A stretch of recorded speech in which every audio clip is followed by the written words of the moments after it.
të gjithë malëstorët, a ka dashur doktori që fëmija i parë të jetë djalë? Tash duket kështu sikur po e nxjerr që jo.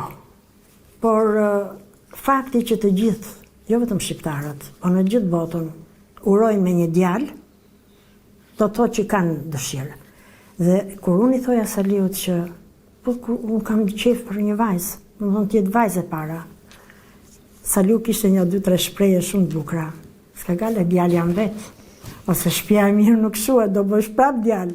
Por unë kisha vënë re dhe ai e ka thënë disa herë në emisione televizive, në shtëpinë e tyre motra ka qenë kulti.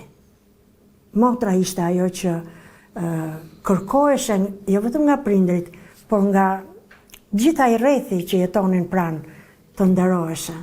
Motra ishte më e pafuqishmja para djemve, por shumë e fuqishme me dashurinë që i jepte i gjithë shtëpia.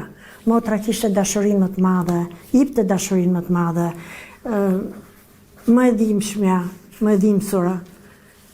Motra ka qenë gjithmonë kulti në atë shtëpi.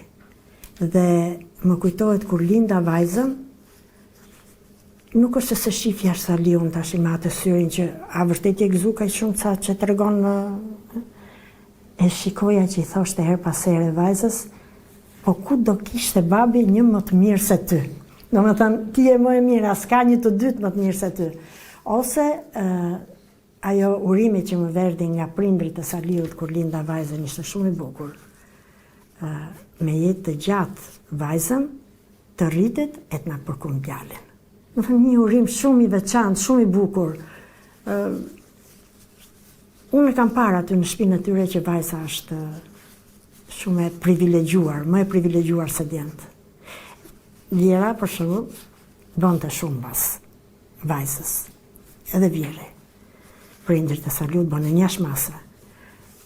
Por e lanë pa shkollë, e lanë me 7 vjeçare. E të shumë, ju që i dornit kaq shumë, pse e latë me 7 vjeçare dhe të 2 djemtë i thorot me shkollë të lartë? Jo, vajzës ka që duhet. Vajzat ketë fatin e mirë.